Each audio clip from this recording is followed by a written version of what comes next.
ನಮಸ್ತೆ ಟಿವಿ 20 ಕನ್ನಡ ವಾಹಿನಿಗೆ ಸ್ವಾಗತ. ಮಂಗಳೂರಿನ ಹಿಂದೂ ಕಾರ್ಯಕರ್ತ ಸುಹಾಸ್ ಶೆಟ್ಟಿ ಹತ್ಯೆ ಪ್ರಕರಣವನ್ನ ಎನ್ಐಎಗೆ ವಹಿಸುತ್ತಾರೋ ಅಥವಾ ಎಸಿಎಫ್ ಮೂಲಕ ತನಿಖೆ ನಡೆಸಬೇಕು ಅನ್ನೋದ್ರ ಬಗ್ಗೆ ಚರ್ಚೆ ಆಗ್ತಾ ಇದೆ. ಈ ಕುರಿತು ಬೆಂಗಳೂರಲ್ಲಿ ಮಾತನಾಡಿದ ಗೃಹ ಸಚಿವ ಪರಮೇಶ್ವರ್, ಸುಹಾಸ್ ಶೆಟ್ಟಿ ಕೇಸ್ ಬಗ್ಗೆ ಗವರ್ನರ್ ಏನು ತೀರ್ಮಾನ ತೆಗೆದುಕೊಳ್ತಾರೆ ಗೊತ್ತಿಲ್ಲ, ಅದು ಅವರಿಗೆ ಬಿಟ್ಟದ್ದು. ಆದರೆ ರಾಜ್ಯ ಸರ್ಕಾರ ಆಂಟಿ ಕಮ್ಯುನಲ್ ಫೋರ್ಸ್ ಮೂಲಕ ತನಿಖೆ ಮಾಡುವ ಚಿಂತನೆ ಇದೆ. ಈ ಕುರಿತು 2-3 ದಿನದಲ್ಲಿ ಚರ್ಚೆ ಮಾಡಿ ನಾವು ತೀರ್ಮಾನ ಕೈಗೊಳ್ತೀವಿ ಎಂದಿದ್ದಾರೆ. ಗೊತ್ತಿಲ್ಲ, ಗವರ್ನರ್ ಏನು ತೀರ್ಮಾನ ತಗೊಳ್ತಾರೋ ಅವ್ರಿಗೆ ಬಿಟ್ಟಿದ್ದಲ್ಲ. ಅದು ನಮ್ದೇನು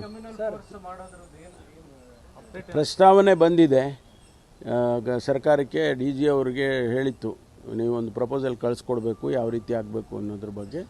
ನಾವು ಅವರಿಗೆ ANF ಇದೆಯಲ್ಲ ಆ ಮಾದರಿ ಮಾಡಿ ಅಂತ ಹೇಳಿದ್ದು, ಅದನ್ನು ಪ್ರಸ್ತಾವನೆ ಮಾಡಿ ಕಳಿಸಿದಾರಂತ ಇವತ್ತು ಬೆಳಿಗ್ಗೆ ನನಗೆ ಗೊತ್ತಾಗಿದೆ. ಅದನ್ನು ನೋಡಿ ನಾವು ಚರ್ಚೆ ಮಾಡಿ ಸರ್ಕಾರದ ಹಂತದಲ್ಲಿ ಒಂದು ತೀರ್ಮಾನಕ್ಕೆ ಬರ್ತೀವಿ. ಬಹುಶಃ ಇನ್ನೊಂದು 2-3 ದಿನದಲ್ಲಿ ತೀರ್ಮಾನಕ್ಕೆ ಬರ್ತೀವಿ.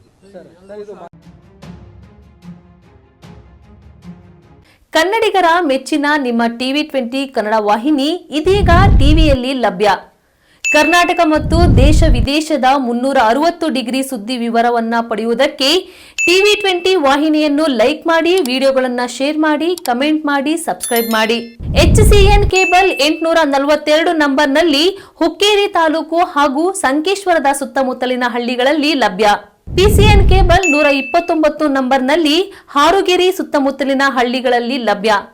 ರಾಯಬಾಗ್ ಡಿಜಿಟಲ್ ಚಾನೆಲ್ ಕೇಬಲ್ 80ನೇ ನಂಬರ್ನಲ್ಲಿ ರಾಯಬಾಗ ತಾಲೂಕಿನ ಸುತ್ತಮುತ್ತಲಿನ ಹಳ್ಳಿಗಳಲ್ಲಿ ಲಭ್ಯ.